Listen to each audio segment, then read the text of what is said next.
On va peut-être démarrer, hein, Dominique, Allez, hein. Ouais. on y va, Marc. Alors, on a fait un petit agenda. Là, en premier, je me présente. Donc, moi, j'ai fait une longue carrière chez Airbus, dans divers postes. Et entre autres, j'ai dirigé la filiale des États-Unis, celle du Mexique. Donc, j'ai beaucoup travaillé en France et à l'étranger, dans la finance et puis dans le management de filiales.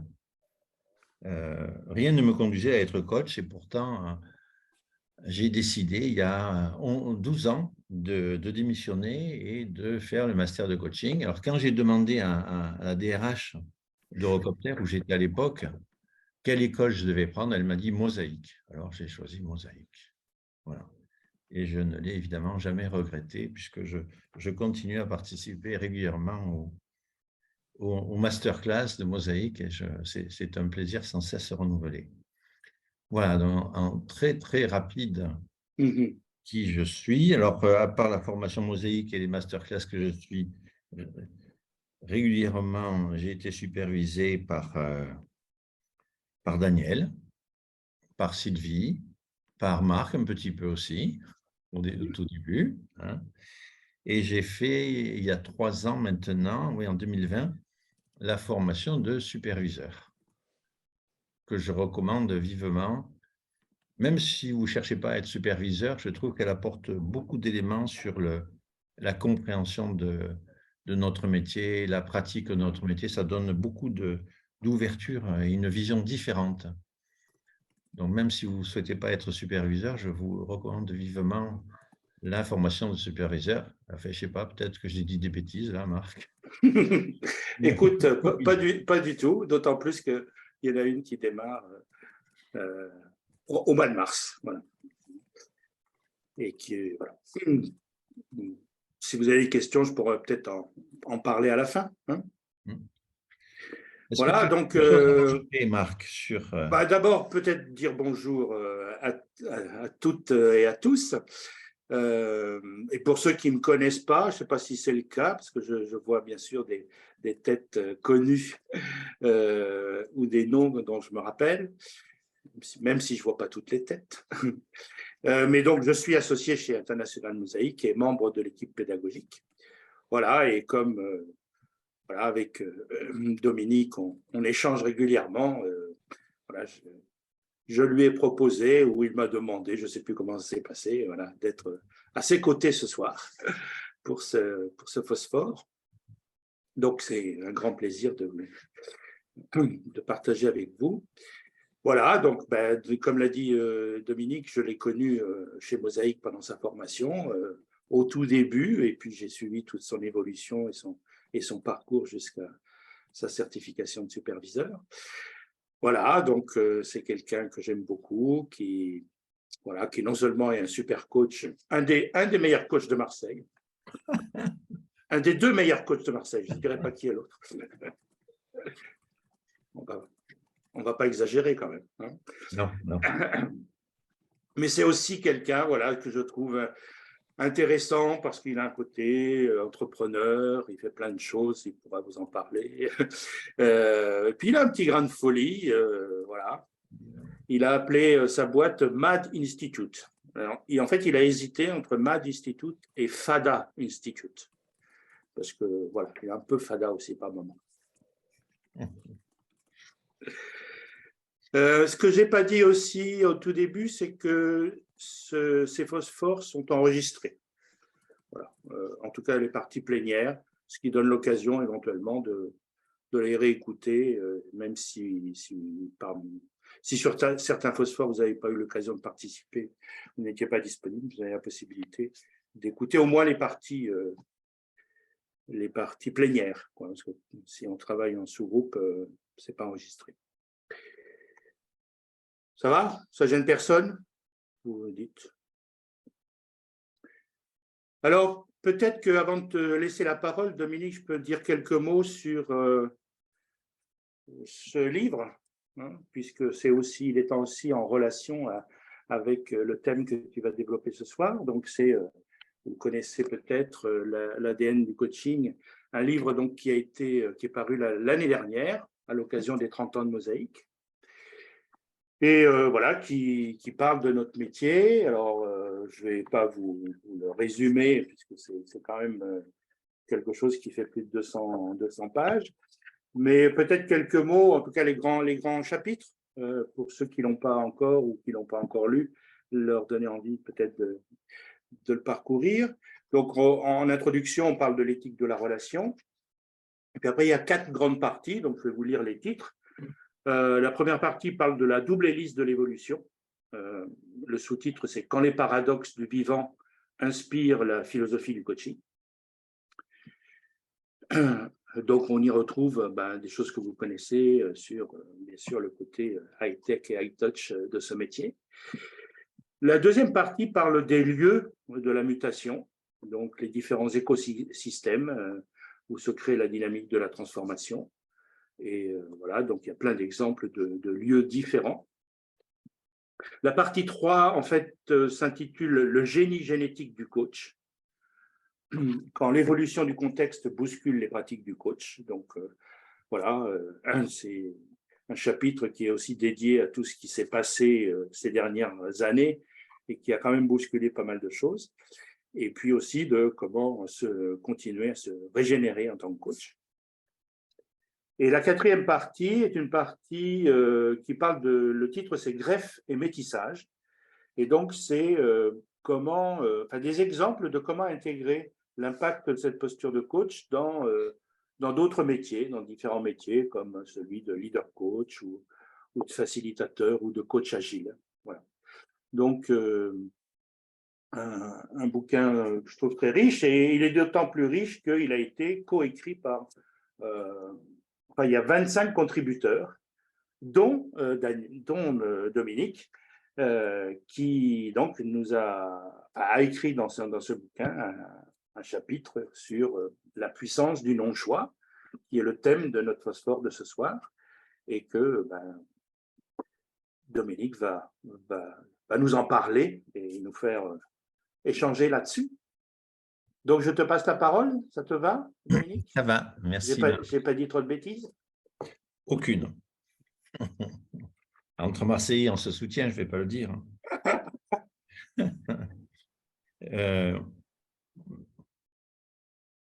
Alors, ce que tu n'as pas dit ici, peut-être rajouter, c'est qu'il y a un chat, donc chacun peut l'utiliser s'il y a des questions. Et pour que je sois totalement concentré sur ce que je dis, c'est toi qui vas gérer le chat et qui interviendra si nécessaire pour résumer des questions ou reprendre des points importants. Oui. N'hésitez pas, parce que c'est une façon aussi de créer un peu d'interactivité ou d'interaction. Donc, si les questions vous viennent, n'hésitez pas. Il y aura un temps éventuellement pour ça, mais des fois, les questions viennent aussi au fur et à mesure que vous écoutez les choses.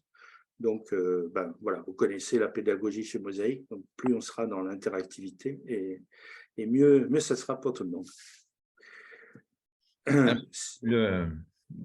Tout d'abord, avant de vous parler plus longuement de l'article, pourquoi j'ai écrit cet article dans cet ouvrage? Ça fait plusieurs fois que Daniel me dit « Est-ce que tu voudrais écrire quelque chose dans différents ouvrages ?» Bon, ça ne s'était jamais fait. Et là, ça s'est fait.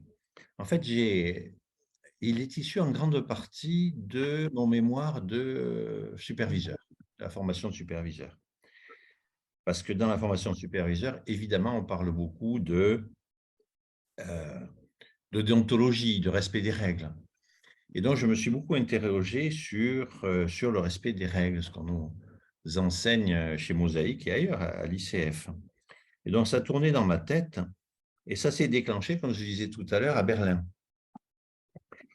Indépendamment des signes noirs que j'ai vus à Berlin, j'ai fait un voyage à Berlin avec un philosophe, Heinz Wiesmann, que vous connaissez peut-être, et il nous a conduits au palais de l'empereur, c'est Frédéric II, et sur le fronton du palais, il y a ces mots étranges, sans, avec une virgule derrière le sans, souci. Et il s'appelle le palais de sans souci. Alors pourquoi? Parce qu'il n'y avait pas de souci là-bas, ça fait un peu bizarre, et surtout, beaucoup se sont interrogés sur pourquoi cette virgule. Il y a eu beaucoup de recherches, vous trouverez sur Internet beaucoup d'articles, d'intérêt pour pourquoi il a mis une virgule, et il a beaucoup insisté. C'est lui qui a dit au sculpteur, mettez une virgule. En fait, apparemment, c'est l'explication que nous a donnée ce philosophe, la virgule dans le code diplomatique voulait dire c'était le choix. Bon, je ne saurais pas vous en dire plus et on va rester là. Ça voulait dire qu'il y a un choix possible. Et donc, sans virgule, pas de souci. Et donc, la traduction, ce serait sans choix, pas de souci. Et c'est là qu'est m'est venue cette idée, en fait, pourquoi choisir? Parce que choisir, c'est se priver de beaucoup de choses. On dit toujours dans la vie, il faut choisir, il faut faire des choix. Et on dit, oui, ben, choisir, c'est abandonner aussi, mais pourquoi? Alors, en discutant avec ce philosophe, il m'a dit que il m'a parlé de Dante, je n'ai pas pu vérifier, apparemment Dante soutenait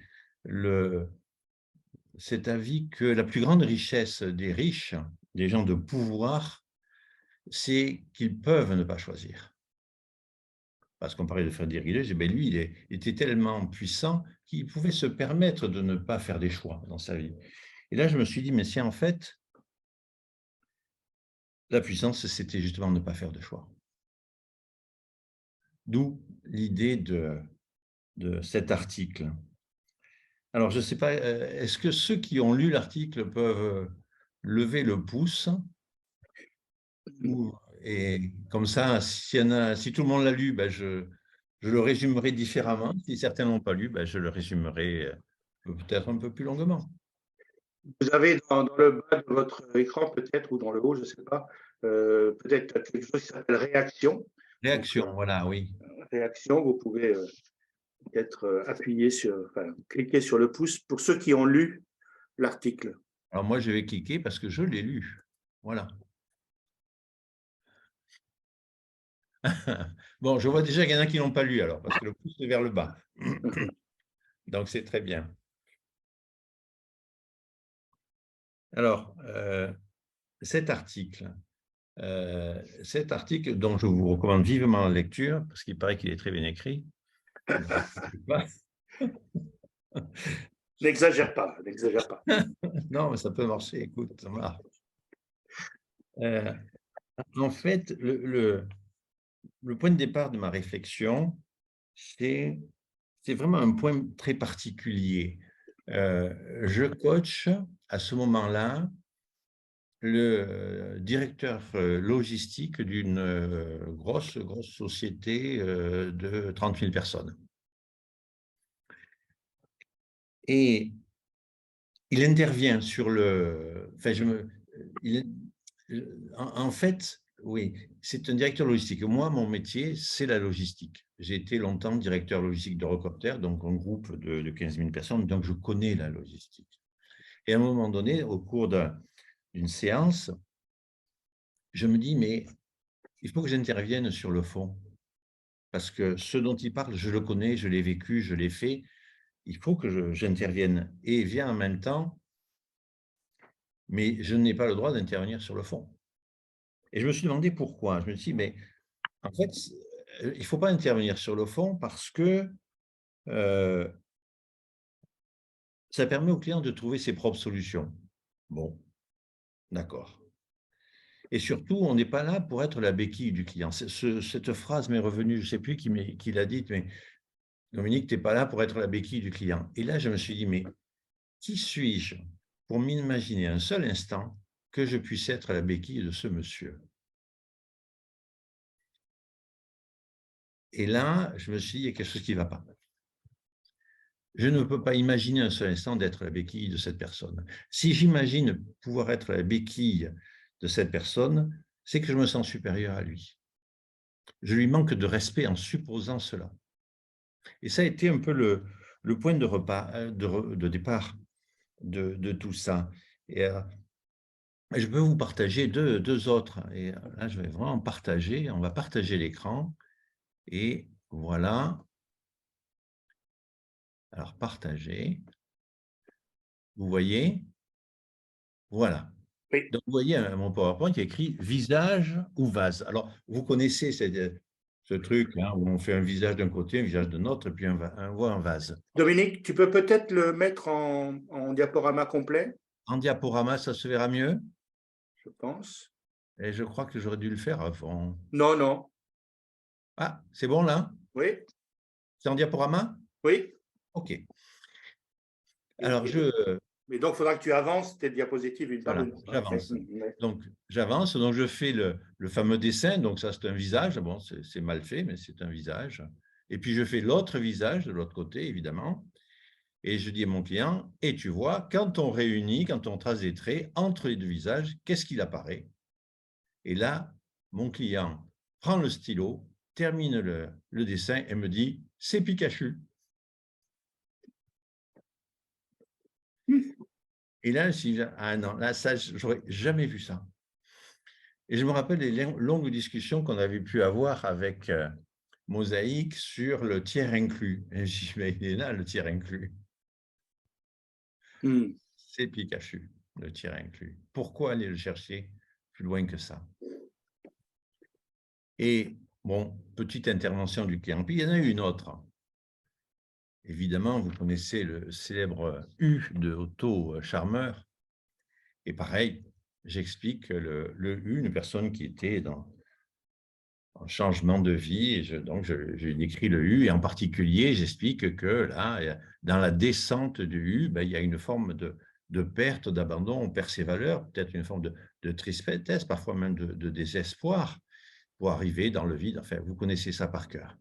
Et là, pareil, c'est une femme, la cliente prend mon stylo et me dit, mais non, Dominique, pas du tout, ça n'a rien à voir. C'est comme ça qu'il faut le voir. Et elle me dit, je me libère de toutes mes contraintes et je monte vers le ciel de tous les possibles. Et lorsque j'en ai trouvé un qui me convient, je redescends sur Terre pour le réaliser. Et je dois avouer que là, dans un premier temps, je me suis senti un peu bête. Et puis, en fait, j'ai trouvé ça absolument fabuleux. Évidemment, j'en ai parlé en supervision avec ma superviseuse, Danielle, qui m'a dit, ben oui, tu vois, ta cliente, elle ne va pas dans la terre, mais dans le ciel. Donc peut-être qu'il y a un sujet à creuser au niveau de la spiritualité et des racines de cette cliente-là. Et donc j'expose ça un jour à un autre client, c'est un dirigeant de société que je coach, et puis il vient de se faire virer par son associé parce qu'il avait 49, l'autre avait 51, donc il a viré. C'était l'entreprise de sa vie. Et il était avec moi en larmes, de désespoir. Et donc, à nouveau, je lui explique cette théorie du U en lui expliquant ben, c'est la descente, hein, la descente aux enfers qu'il est en train de vivre, pour lui expliquer que c'est quelque chose de tout à fait normal. Et je lui dis, mais tu sais, on a aussi une autre façon de voir. Et j'utilise l'idée de ma cliente et je lui présente l'autre façon de voir les choses. Et là, il me dit, c'est ça, c'est exactement ça. Et à nouveau, il prend le stylo, c'est une habitude chez mes clients, il prend le stylo et voilà ce qu'il dessine. Il me dit, tu vois, Dominique, parfois je me sens en bas, parfois je me sens en haut. Et ça alterne plusieurs fois par jour. Et il me dit, j'ai tout compris, tu m'as rassuré, maintenant je peux y aller. Et c'est là que je me suis dit, en fait, et c'est une grande partie de ce que je développe dans mon article, on construit avec notre client. Mais nous avons, enfin, je parle pour moi, hein, ensuite chacun voit. Hein, j'amène des éléments, j'amène des éléments de cuisine à mon client. Il en amène et on concocte ça ensemble. Et la recette, on l'a fait ensemble. Et ce qu'il en ressort, ben, c'est évidemment beaucoup pour lui, mais c'est aussi beaucoup pour moi. Et si je le tiens à l'écart de cette construction, par souci de respecter une certaine logique, une certaine réglementation, je me coupe de certaines choses. D'où cette idée du non-choix. Je ne choisis pas, je suis ce qui se passe. Je me suis interrogé, pour vous amener après coup, je me suis interrogé. Hein, alors, je donne d'autres exemples dans l'article aussi que j'ai vécu avec des clients. Hein, un client qui me dit, bon, on continue, j'y vais non, on continue pas. Il me dit, si on continue, moi, ça me plaît, et puis on va faire comme ça. Voilà. Et on a fait comme ça, et ça lui a convenu. Donc, on construit ensemble la méthode. Et sur le fond, je m'interdis désormais jamais, quand j'ai une expérience, de la partager avec mon client. Alors, en formation, on dit, ouais, alors il faut dire au client, je mets ma casquette de conseil. Bon, il a bien compris, le client, quand je dis, voilà, j'ai vécu ça, il sait très bien que je ne suis pas en train de lui donner un conseil. Il sait très bien que je partage. Et je lui fais totalement confiance pour savoir ce qu'il va en faire. Alors, je me suis interrogé après coup sur autre sujet. Dominique, Oui, tu as encore des choses à partager non, c'est à tout. l'écran? Alors peut-être que tu peux arrêter, comme ça. Voilà. Oui, Voilà. oui, il a raison, excusez-moi. Non, non. Oui, je sais pas, peut-être que le Pikachu est plus intéressant que la figure. Mais... et donc, je me suis interrogé sur les motivations. Alors, j'ai pris quelques notes. C'est sûr que la position haute sur la forme permet d'avoir un regard décalé, impose au coach d'être décalé, puisqu'il n'a pas de rôle sur le fond. Donc, ça limite sa tendance à intervenir sur le fond. Et c'est sûr que si on intervient sur le fond, trop sur le fond, à ce moment, on discute avec notre client, on ne lui apporte pas ce regard décalé qu'on doit lui apporter. Mais ça enferme aussi dans un cadre. Peut-être que l'expérience que je vais partager avec mon client peut lui ouvrir des possibilités et des réflexions. Donc, je me dois de lui partager. Base sur la forme. Alors là, c'est quelque chose que j'ai trouvé très intéressant. C'est lors d'un phosphore, j'ai entendu un des intervenants qui parlait du pouvoir, de la relation des dirigeants qu'il coach au pouvoir. Et effectivement, ça c'est important parce que quand le client vient voir le coach a une position, d'une certaine façon, une position de pouvoir, en ayant la maîtrise de la forme. Accepter d'avoir une position basse sur la forme, ça démontre deux choses. Ça démontre que j'ai confiance en moi, que je ne vais pas me faire déstabiliser parce qu'on intervient sur la forme. C'est-à-dire que si je n'ai pas le fond, si je perds la forme, qui suis-je? C'est la question que je peux me poser en tant que coach. C'est aussi la question que peuvent se poser les dirigeants. Parce qu'à partir d'un certain niveau de responsabilité, on n'a plus le fond. On ne sait plus tout ce que font les gens qu'on a en dessous de nous. On ne connaît plus tout leur métier par cœur. Donc, on a perdu le fond.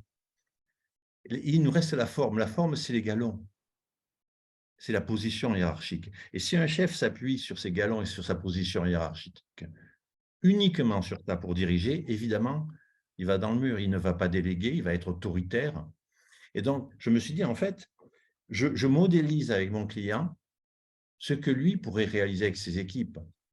C'est-à-dire, vis-à-vis de ses équipes, il n'est pas le spécialiste du fond, il n'est pas le maître de la forme, il a le droit de déléguer la forme.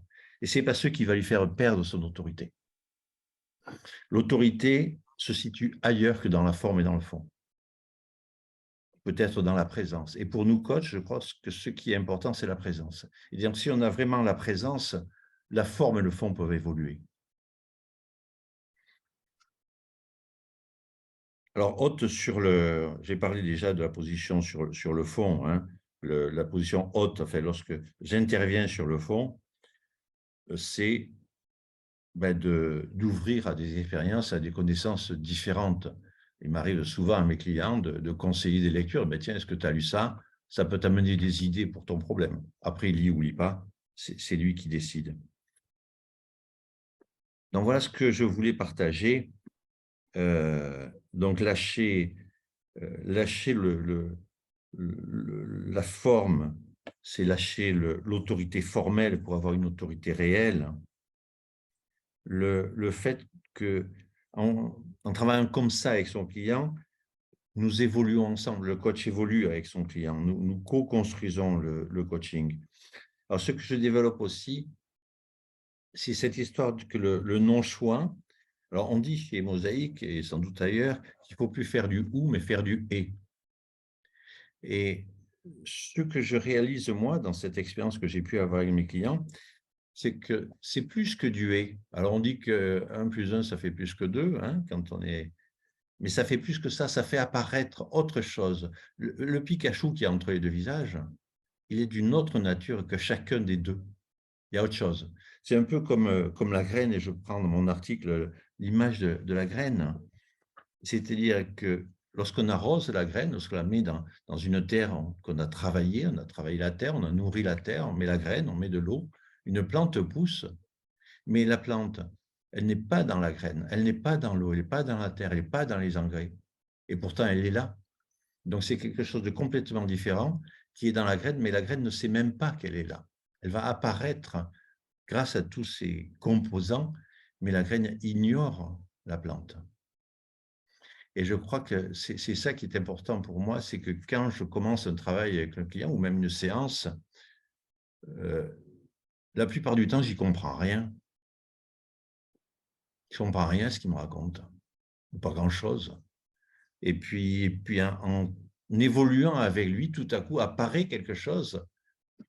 Et à un moment donné, mon client me dit « Mais c'est ça, tu as raison ». Alors que je n'ai pas raison, je n'ai rien dit.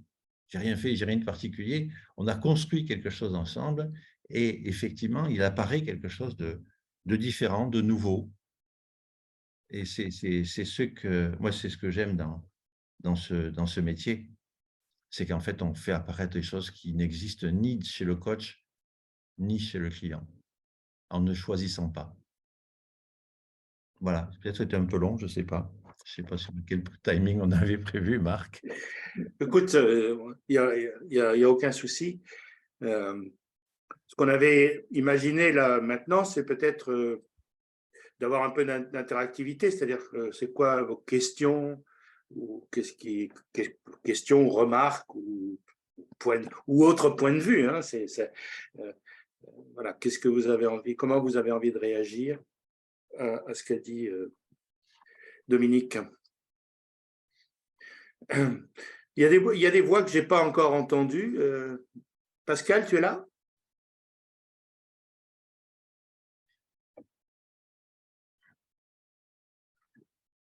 Bon, vous pouvez peut-être ouvrir votre micro.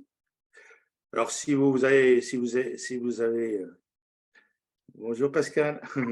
Le temps que je trouve les commandes, micro, et j'ai tout entendu ta question, mais voilà, c'était un peu long de retrouver le micro et la vidéo.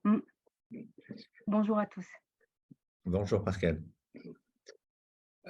Oui, donc l'invitation là, c'est plutôt de continuer un petit moment avec des questions à Dominique ou des remarques. Hein, ça peut être aussi des choses qui vous font réagir. Qu'est-ce que vous avez Moi, ma réaction, c'était de dire que c'est drôle de parler du non-choix et du choix. Enfin, c'est drôle. Ce qui est difficile, c'est qu'en fait, ne pas choisir, c'est un choix à partir du moment où on est conscient qu'on fait ce choix. Si on est objet de la décision, alors on n'est pas forcément, on n'a pas forcément cette liberté, mais si on est sujet conscient qui décide de ne pas choisir, on est en train de faire un choix. Et donc, c'est vraiment, comment dirais-je, paradoxal comme position, autant pour le coach que pour le coaché d'ailleurs. Et donc, je pense que c'est souvent le niveau de conscience de est-ce qu'on est objet ou sujet de nos décisions d'un côté comme de l'autre. Et là, on est complètement à égalité de difficulté ou de complexité à avoir cette conscience-là. Alors, c'est vrai qu'on peut considérer le non-choix comme un choix de non décider. Tout à fait. On peut aussi, je pense qu'on peut voir les choses différemment. Le non-choix, c'est-à-dire on ne rentre même pas dans la question du choix. On ne se dit même pas « je ne vais pas décider ». Je me contente très souvent de suivre le mouvement. Et j'ai un exemple absolument extraordinaire. Alors, un jour, un client me raconte son histoire. Alors, avec beaucoup de détails, il me montre des PowerPoints. C'est une histoire relationnelle avec une équipe, avec quelqu'un, une affaire alambiquée, très compliquée. Il me détaille tout ça pendant 10 minutes. et je n'y comprends absolument rien. Alors se pose la question, quelle stratégie je vais choisir? Et je me dis, ben, je vais en choisir aucune. Je vais simplement lui répéter ce qu'il m'a dit, mais au lieu de parler du fond des choses, je vais parler que des acteurs des choses. Donc je reprends, je reformule tout ce qu'il me dit en ne parlant que du positionnement des gens et pas du tout du contenu. Et là, une fois que j'ai fait cette reformulation, il me dit, tu as raison, c'est exactement ça. J'ai trouvé, je sais ce que je vais faire. Je n'ai rien fait. J'étais effectivement, comme tu dis, dans le vide. Et ce vide m'a conduit à tâtonner dans le vide, dans le noir. J'ai répété ce qu'il a dit et des choses se sont passées toutes seules, en fait. Et c'est ça le non-choix pour moi, c'est que on crée le lien, ça on nous a appris, on crée le lien, on demande au client sa demande, on reformule sa demande, et puis des choses se passent. Alors, ce n'est pas toujours comme ça, hein, mais ça arrive, où le fait de simplement suivre le mouvement provoque un autre mouvement. C'est comme ça qu'on peut le voir aussi. Je ne sais pas si je t'ai apporté des éléments, là, de réflexion. Alors, dans le chat, Dominique, il y a René qui dit le non-choix ne crée-t-il pas un sentiment de vide? Ah oui, oui, tout à fait. Alors, pour moi, ça crée un sentiment de vide. C'est inquiétant. C'est-à-dire qu'une fois qu'on est dans cette, c'est pas dans ce choix, dans cette décision de ne pas choisir, mais dans cette attitude de dire ben, je n'ai pas à choisir, je me laisse guider. Quand je suis dans cette attitude, c'est sûr qu'il y a un grand moment de vide et d'inquiétude. Et puis, en faisant confiance, c'est la confiance qui en sort. La confiance fait que ça arrive. Je ne sais pas quoi, mais ça. Alors, comme je vois ensuite la notion d'émergence, oui, le ça qui émerge, on ne sait pas ce que c'est. Il n'y a aucune façon de le prévoir, de l'organiser. Ça arrive. Ça arrive quand ça veut. Et parfois, ça ne veut pas. Et il faut sans doute aussi accepter que ça ne veuille pas. Et dans le fait d'accepter que ça ne veuille pas, là aussi, je pense qu'on modélise avec le client quelque chose. Ben, je respecte le fait que rien n'arrive. Et puis, évidemment, le rien qui arrive, c'est déjà quelque chose. Au niveau de malaise. Le rien qui arrive, j'ai quand même l'impression qu'il est lié à l'intuition, le fait de laisser émerger. Parce que le choix d'aborder par la qualité et pas de reformuler tel que le client avait reformulé les choses, il y a quand même quelque chose qui se passe qui fait qu'il y a cette orientation qui arrive. Ah oui, alors, ça me fait venir 3 idées, ce que tu dis là. Alors, en fait, je dois être un peu modeste par rapport à mon client, c'est que quand j'ai dit que j'ai reformulé uniquement les personnes et leur comportement, et absolument pas le contenu, c'est que j'avais vraiment rien compris, donc j'étais incapable de reformuler le contenu. Donc, bon, j'étais perdu. Faut que j'avoue ça. Ensuite, sur l'intuition, oui, je peux me dire que j'ai eu de l'intuition.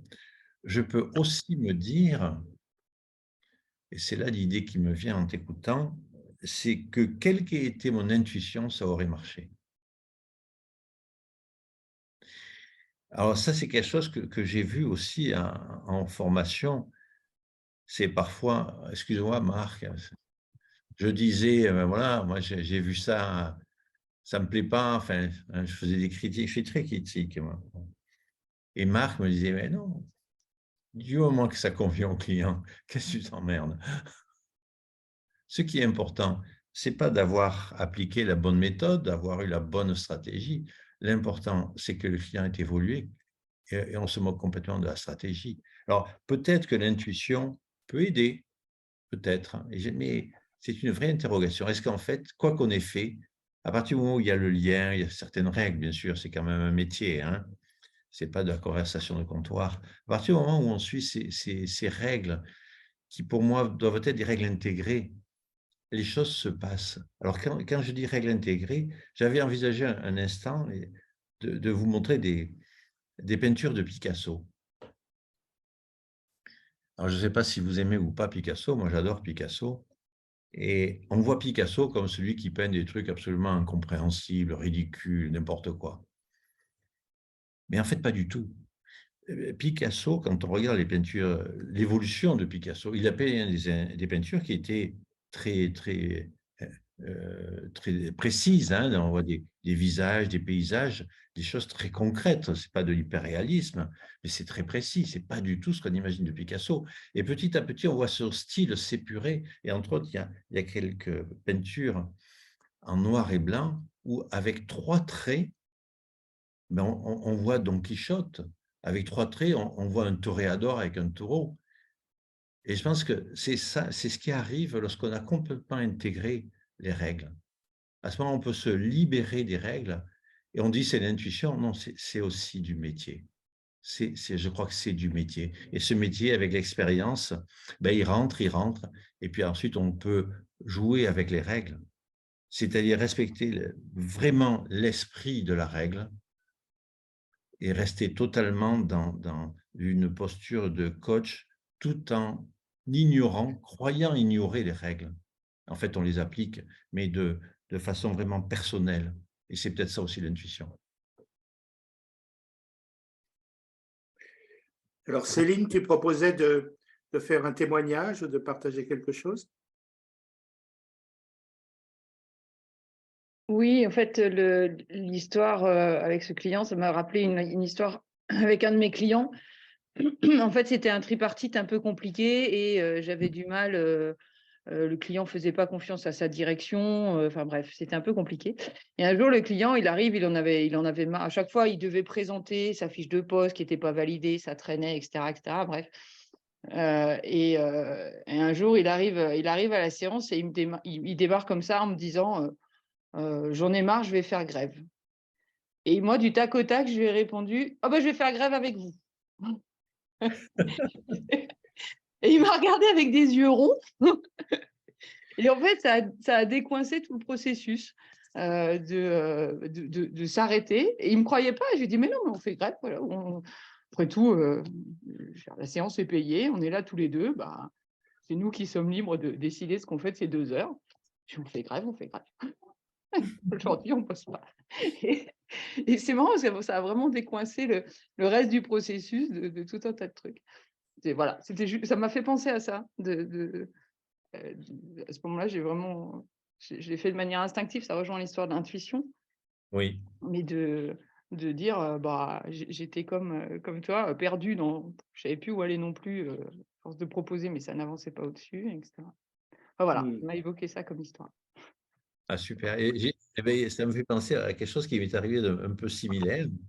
C'était un directeur général d'une société que je coach.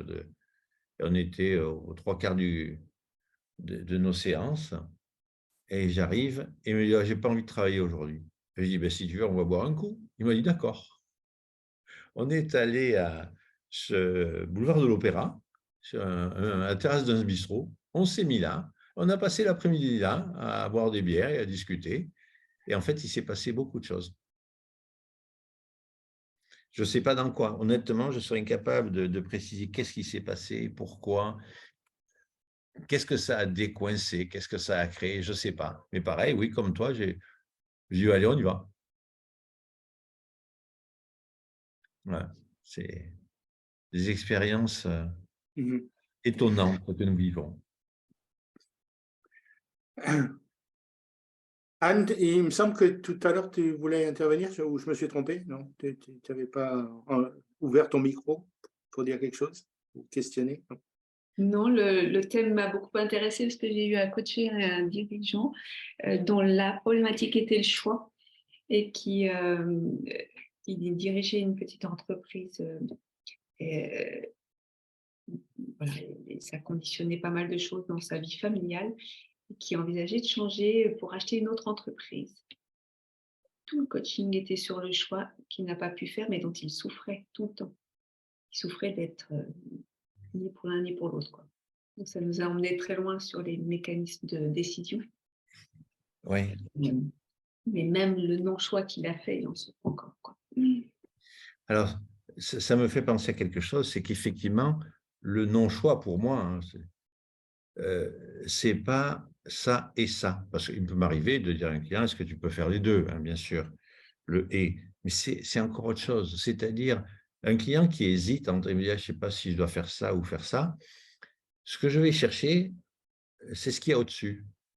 Et souvent, je sais que certains clients apprécient, je dis, et si tu montais à l'étage du dessus, qu'est-ce qui se passe? Là, tu vois, tu es à un niveau, tu es à un étage, il y a 2 appartements, tu ne sais pas prendre si c'est celui de droite ou celui de gauche. Et si tu montais à l'étage au-dessus, comment tu verrais les choses? Et il se passe des choses. Et c'est qu'est-ce qui fait qu'on hésite dans le choix? C'est ça qui devient intéressant. Pourquoi le client se dit, je dois choisir entre soit ça et ça? Il y a du plus, il y a du moins. Mais quelle est la recherche vraie du client? Pour moi, elle est au-delà du choix. C'est ça que j'appelle le On ne non-choix. traite jamais un problème au niveau où il se pose. Ça, c'est C'est clair. ça. Le choix, tu as entièrement raison. Quand on parle de choix, ça pose le problème au niveau où il est. Et donc, quand je dis non-choix, c'est passons au niveau supérieur. C'est ça, tout à fait. Merci, Anne. Ça me fait aussi penser à une technique que j'ai utilisée. Là, je me suis retrouvée moi-même dans un processus de recrutement et j'ai dû faire des choix parce que j'avais qu'un poste. Et en fait, en fait, pour éclaircir le choix, j'ai rajouté des éléments. C'est-à-dire que je me suis basée sur des cartes d'intuition ou je me suis basée sur des jeux, enfin des approches métaphoriques X, Y ou Z, mais j'ai rajouté du hasard en fait. Oui. Et c'était marrant d'observer le processus. J'ai rajouté aussi, enfin, en intelligence corporelle aussi, l'histoire du choix est assez bien traitée en intelligence corporelle, dans la posture ou etc. Bah, ça, quand on le voit arriver dans le bureau, on sait déjà que c'est le problème, quoi. Moi, j'ai 2 fauteuils, je vois tout de suite si la personne elle hésite, 2 fauteuils, le canapé, le fauteuil. C'est déjà des informations assez puissantes, là. Je m'en sers beaucoup. Moi, je me suis formée à l'intelligence corporelle avec F. Berger et en fait, il y a un exercice qui est de translation de droite à gauche. On va explorer les choix en fait et ça fait un processus assez intéressant parce que du coup, la personne se projette corporellement dans un choix. Alors, ça peut se faire au sol, mais ça peut se faire aussi sans bouger, hein, juste d'aller explorer. Et c'est aussi très étonnant justement quand elle passe dans la position du milieu, quand elle passe d'un choix à l'autre. Enfin, je rajoute des manières d'explorer pour d'un côté, rajoute de la complexité, mais si je rajoute de la complexité, je rajoute de l'émergence aussi. C'est assez marrant. Dominique, dans ce qu'on avait imaginé, on ne savait pas combien vous seriez de participants et on s'était dit qu'il pouvait y avoir un moment de partage en sous-groupe. Mais là, moi, je vérifie avec toi, Dominique, j'ai plus l'impression que ce partage, il est en train de se faire en grand groupe. Hein. C'est mon avis aussi, oui. C'est pas la peine de… Ça se fait très bien comme ça, oui. Oui. On ne fait pas de partage. Est-ce que toi, tu as quelque chose à nous partager, par contre? Alors, c'est quand même, voilà, vous dire ce qu'on avait prévu, peut-être, voilà, pour vous inviter. Non, ça. Voilà, c'était donc, on le fera en sous-groupe, on le fera en grand groupe. Hein. Donc, c'est ça, on vient de commencer avec un partage de vos expériences, mais aussi vos envies. Hein. On avait pensé que c'était intéressant aussi que vous disiez en quoi. Alors, de sortie de cadre, parce qu'il s'agit de. Enfin, c'était aussi un des aspects du thème, et de laisser le client prendre la main sur le cadre. Donc, quelles sont vos expériences et vos envies là-dessus? C'est voilà, ce qu'on avait imaginé en termes d'échange et qu'on vous propose de continuer. Et donc, tu m'as posé une question. Est-ce que tu as des choses à nous partager, toi? Alors, en fait, en écoutant, c'est quelque chose qui m'est arrivé. Enfin, il m'est arrivé en tête plusieurs choses. Il y a le nombre de fois où le client arrive alors que voilà, on n'arrête pas de dire que c'est important de cadrer la séance, d'avoir des objectifs et puis des indicateurs, etc. Le client qui arrive avec j'arrive avec rien aujourd'hui.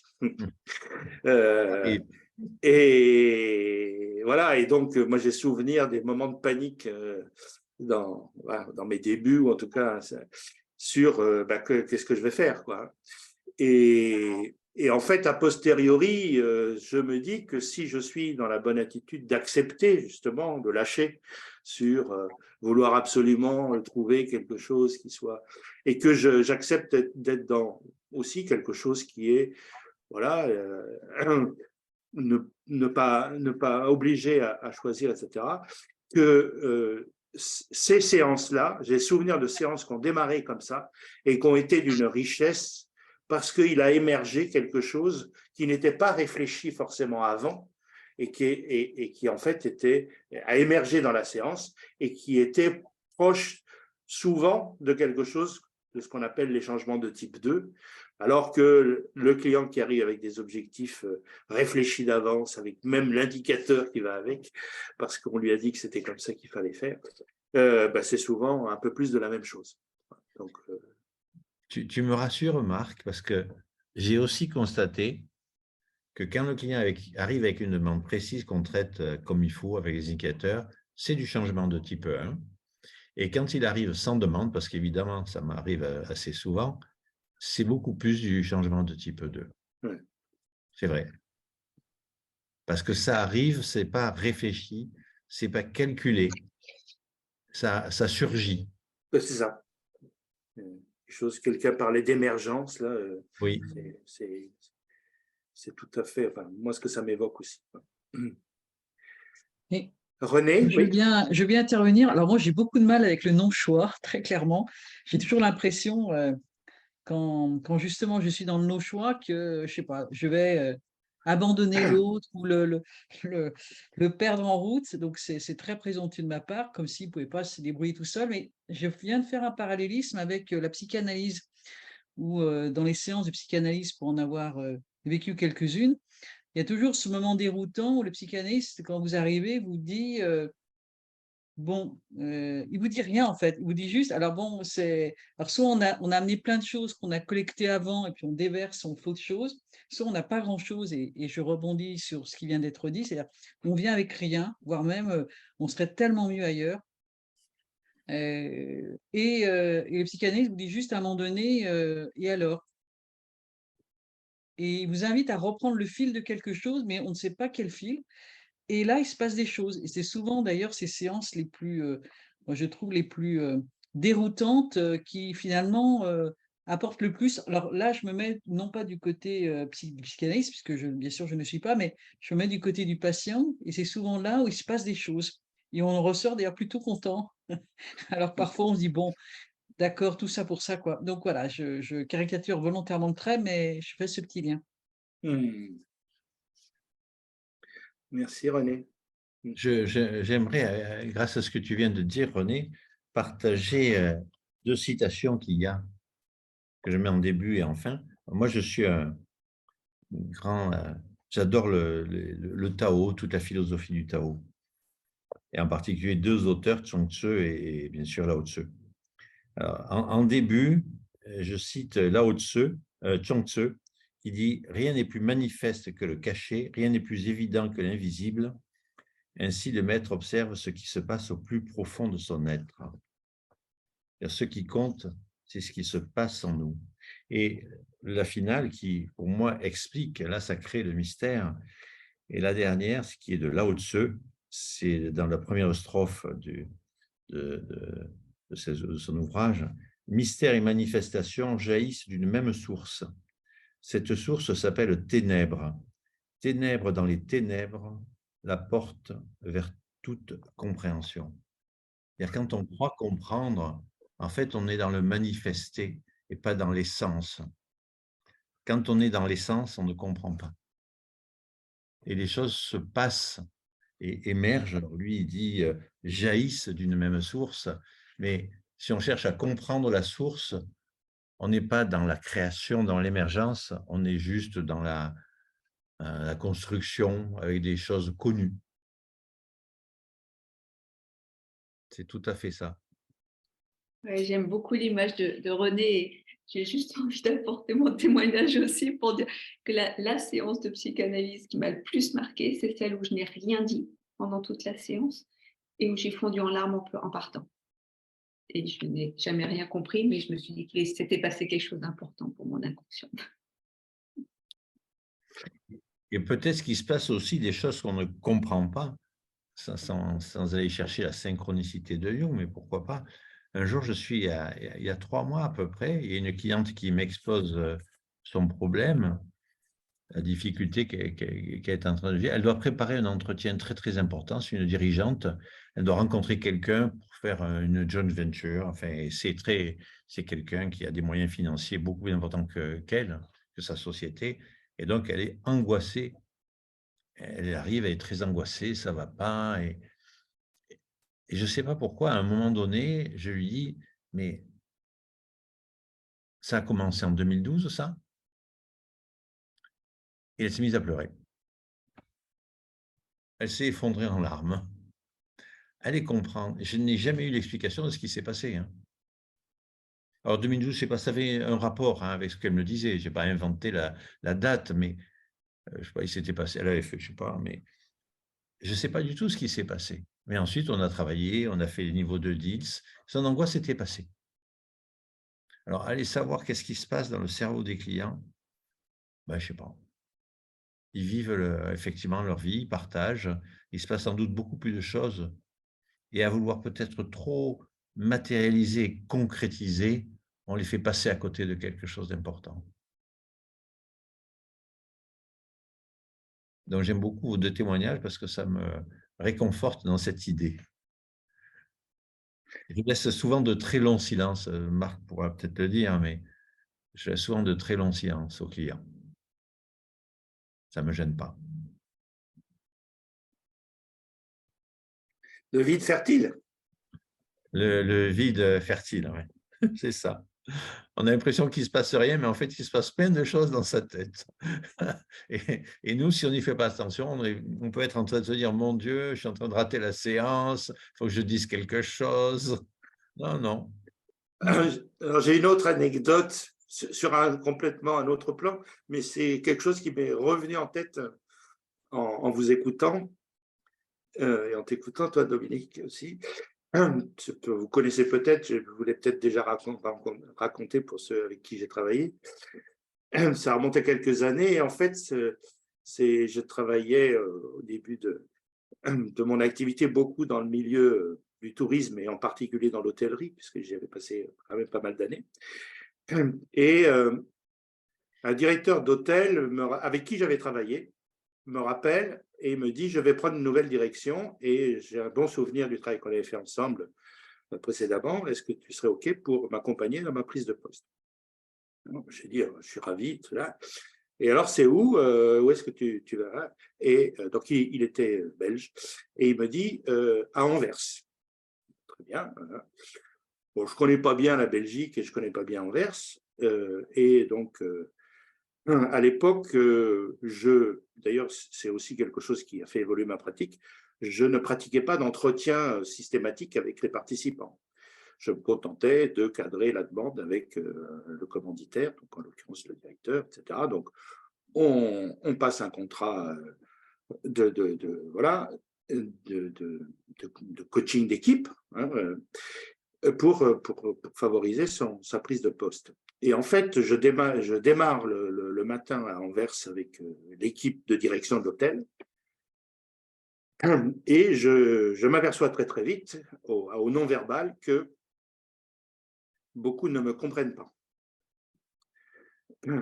En fait, Anvers est en pays flamand et donc il y a une bonne partie de l'équipe qui parle un français ou qui comprend un français très très juste, voire pas du tout. Alors, donc je sens monter un malaise, entre autres sur le fait de me dire mais t'as pas fait ton boulot correctement, c'est quelque chose que tu aurais dû Et donc, très très vite, je fais une pause et je vais voir mon directeur bien aimé et il me dit, mais ils ne comprennent pas ce que je dis.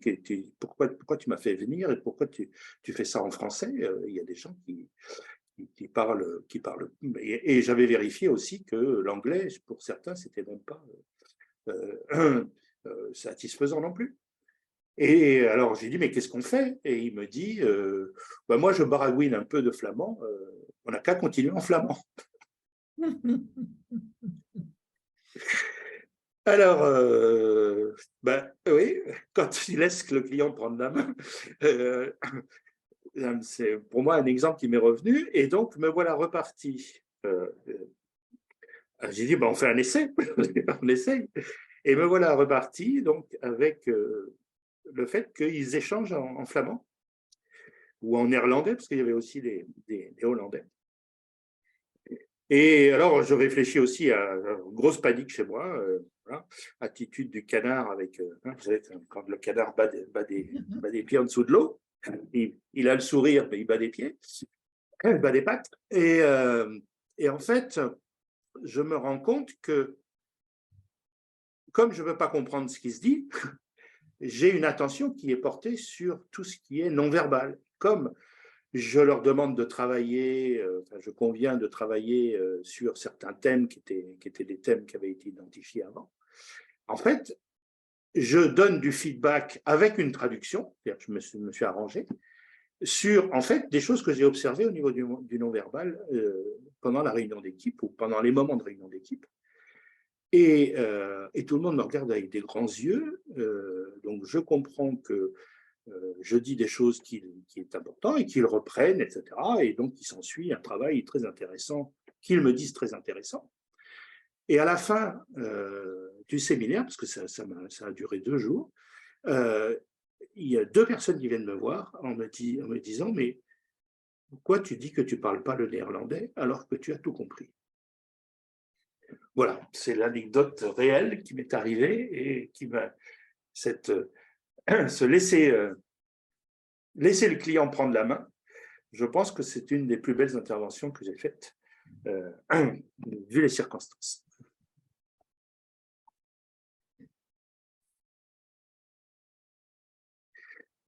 Est-ce qu'il y a d'autres partages d'envie ou d'expérience ou de choses qui émergent chez vous par rapport à ce thème? Alors, je lis ce qu'a écrit Céline, c'est dans le silence que la parole reste. Et ça me rappelle aussi une parole du Tao qui dit, dans le vase, l'important, ce n'est pas la matière, c'est le vide. Eh oui, c'est pour ça que Pikachu apparaît. C'est pour ça que Pikachu apparaît. Alors, à propos de vide et de bouteilles, puisqu'on y est, je vends du vin mexicain. Donc, je suis le seul importateur en France de vin mexicain de qualité. Donc, n'hésitez pas à aller sur mon site. Là, vous aurez à la fois le vase, mais aussi le contenu. Et aussi l'ivresse. Et l'ivresse, tout à fait. Quand je vous avais dit hein, qu'il était un peu éclectique, notre Dominique. Voilà. Et consul aussi, non? Je suis consul du Mexique aussi, justement. Ceci explique cela. Est-ce que Quentin ou Sophie ou Pascal ou Sandra, vous auriez des remarques, des partages, des questions? Alors moi, le partage que je peux faire, c'est dans ma jeune pratique de coach débutant, je me rends compte qu'effectivement, j'ai beaucoup plus de puissance quand j'arrive à être dans le non-choix pour mon client. C'est-à-dire que je me rends compte que aujourd'hui, je mets des fois de l'enjeu dans mes coachings, parce que comme je débute, je voudrais tous les réussir et sauver tout le monde.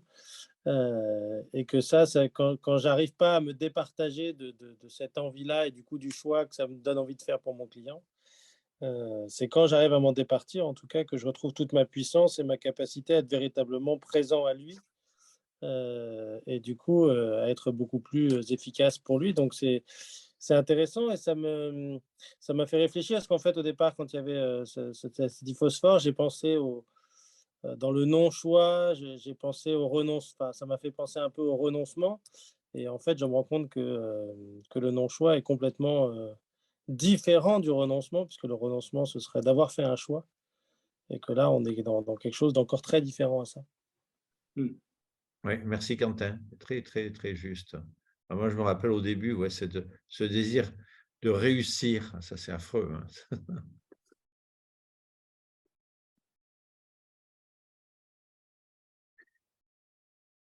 Pascal, tu voulais dire quelque chose? Sophie, Moi, ça me faisait penser à deux choses. D'abord, comment dirais-je, l'approche systémique de première génération et de deuxième génération, enfin, je dis ça avec des guillemets, où dans la deuxième génération, à la différence de la première, l'intervenant se perçoit peut-être plus à l'extérieur du système avec une stratégie d'intervention, alors que dans la deuxième génération, il est vraiment dans le système, influencé par lui et influençant le système. Et donc, du coup, la façon dont je le traduis pour moi, ce non-choix, je le traduis plutôt comme un choix, le choix de ne pas chercher à résoudre le problème du client, mais de chercher à résoudre le problème que le client me pose à moi, coach, qui n'a rien à voir. Je ne prends pas son problème, je ne cherche pas à apporter une solution à son problème, mais en cherchant à contrario, à régler le problème qu'il me pose à moi dans l'intervention, oui. et ben c'est le choix que je fais et c'est le choix qui laisse justement la totale liberté du client de lui travailler son problème là où moi je travaille le mien. Et c'est ça qui fait qu'on danse ensemble. Enfin, c'est comme ça que je reformule ce que j'ai perçu de cette notion de non-choix. En fait, pour moi, c'est un choix. Voilà, c'est le choix. Ah oui, ça m'éclaire beaucoup et ça correspond bien à la première phrase que j'ai mise, un peu au hasard, que je n'avais pas complètement comprise. Le maître observe ce qui se passe au plus profond de son être, effectivement. Ce qui est important, c'est ce qui se passe en nous. Et oui. Et en fait, si on reprend l'exemple, dans l'exemple, tu disais, en fait, le problème, c'est que j'ai rien compris ce qu'il me disait. Et donc, tu cherches à résoudre ton problème de j'ai rien compris à ce qu'il me disait. Et tu trouves ta solution qui est de dire ou de faire quelque chose qui lui permet à lui, peut-être qu'il ne comprenait pas plus ce qu'il disait, mais en tout cas, ça l'autorise à revenir sur son sujet d'une manière un peu similaire, c'est-à-dire quand je ne comprends pas, je peux partir peut-être ailleurs. Et donc, il y a ce parallélisme qui fait que, mais au départ, le mouvement que j'ai vu, c'était que tu cherchais à régler ton problème et pas le Tout à sien à fait. ce moment-là. C'est tout à fait ça. Ouais, très juste. Hmm. Sophie voulait parler tout à l'heure. Pardon, Sophie, oui. Oui, non, je pense qu'effectivement, faut lâcher. Moi aussi, je débute, donc faut lâcher le résultat. Et je trouve que effectivement, le non-choix a une puissance puisqu'on laisse passer. Enfin, on laisse l'inconnu en fait. On laisse de l'espace à l'inconnu. Et donc, la vie est bien faite en fait, et cet espace est assez nourricier. Voilà. Oui, la vie est bien faite, oui. Sandra, tu voulais dire quelque chose ou partager quelque chose? Non, pas plus. Okay. Est-ce qu'il y a d'autres envies de partage?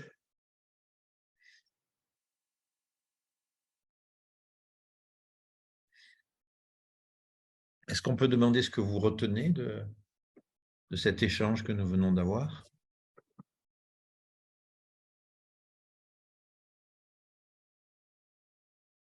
Moi, dans ce que j'ai envie d'explorer, c'est de laisser le client prendre la main.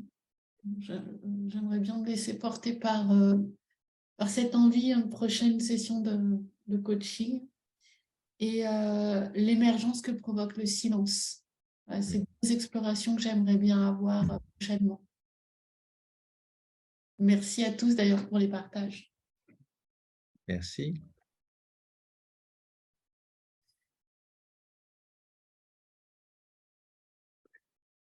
Oui, moi j'allais dire, moi j'aime bien l'idée de l'image tout à l'heure que tu as évoquée de monter à l'étage supérieur. C'est-à-dire qu'à un moment donné, on est coincé sur le palier de la porte, là, bon, et puis finalement, c'est pas si grave que ça, quoi. C'est-à-dire, au lieu d'essayer d'enfoncer la porte, allons voir, prenons un peu de la hauteur et j'aime bien cette image-là. Voilà, ça, je retiens ça. Merci. J'ai envie de compléter avec justement la théorie du U. Si on descend à la cave, qu'est-ce qu'on trouve aussi? Qu'est-ce qu'on voit de la même chose?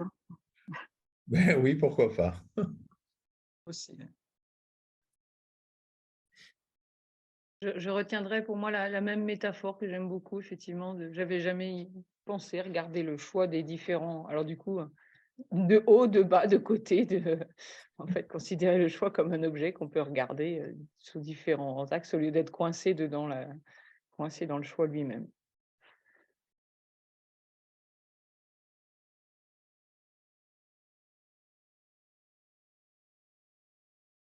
Anne, tu veux dire quelque chose? Ton Ce qui me micro. donne à réfléchir, pour ma part, c'est le bénéfice du rien.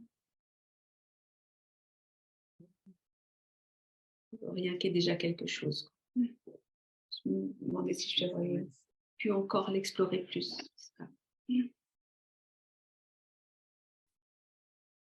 D'ailleurs, le beau ballon qu'il y a derrière toi, il ne monte que parce qu'il n'y a rien à l'intérieur. Un petit peu d'énergie quand même. Un peu de chaleur, un peu de chaleur. Et moins il y a d'air à l'intérieur, plus il monte d'ailleurs. C'est intéressant ça. Eh oui, moins il y a d'air, plus il monte. Ça, c'est un ancien de l'aéronautique qui te le dit.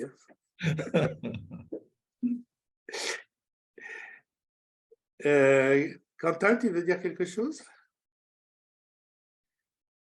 Est-ce que avec quoi tu repars? Je crois que le truc avec lequel je repars, c'était notamment effectivement cette prise de conscience que le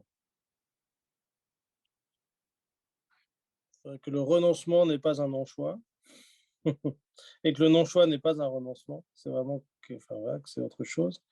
Et j'ai beaucoup aimé l'image là, du U inversé qui m'a beaucoup plu et je pense que je la réutiliserai. Cette montée dans le ciel des possibles pour ensuite redescendre sur Terre pour concrétiser les choses m'a beaucoup plu. Plus que celle de descendre au fond de la mine.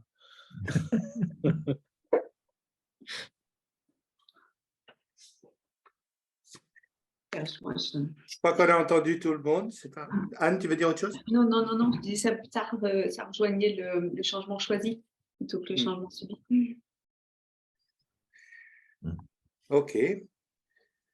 Dominique, tu veux conclure? Conclure, merci pour tous vos échanges. Ça m'a apporté beaucoup d'éléments de réflexion. Et donc sans aucun doute, ça va enrichir, sans que je m'en rende compte, ma pratique de coach. Donc, merci beaucoup pour cet échange qui a été très enrichissant et très agréable pour moi. Marc. Alors, moi, je vais peut-être conclure avec un peu de promo. J'ai le droit de faire un peu de promo? Tu as le droit, le devoir même. Alors, est-ce que je vais avoir ce qu'il faut à l'écran?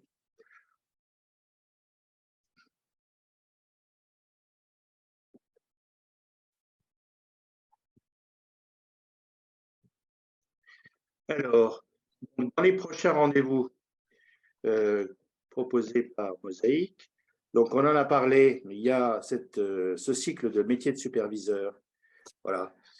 Ça peut, si vous remplissez le critère d'être certifié depuis au moins 2 ans, voilà. Comme a dit Dominique, il y a forcément un entretien préalable, donc on peut regarder si vous avez un doute mais je sais que certaines personnes ont fait ce cycle sans forcément être dans une position vraiment de superviseur. Il y a eu il faut quand même avoir des activités de type supervision, mais ça peut être de différentes façons. Donc, n'hésitez pas à me recontacter ou contacter Mosaïque si vous voulez en parler. Les masterclass à venir, donc la pratique du co-learning et la logique circulaire, la traversée de la nuit vers un nouveau jour, l'ajustement créateur ou la posture gestaltiste en coaching, et puis l'art du paradoxe et du reflet systémique. Tout ça est animé par des collègues. Et puis, on va finir par nous aussi, un nouveau cycle de fondamentaux. Alors, vous êtes tous déjà formés au coaching, mais si vous avez dans vos réseaux des gens qui sont susceptibles d'être intéressés par un cycle de fondamentaux à Marseille, sachez qu'il y a une nouvelle programmation à partir de fin septembre. Oui, et je peux remettre dans le chat, je vais arrêter le partage, si ça vous intéresse, aussi le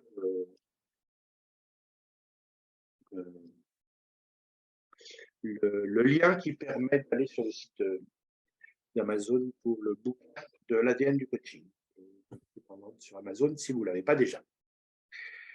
Voilà, moi aussi je vous remercie de votre présence. Je vous souhaite une bonne fête. Enfin, bonne fête aux amoureux de la vie, puisque c'est la fête des amoureux. Demain.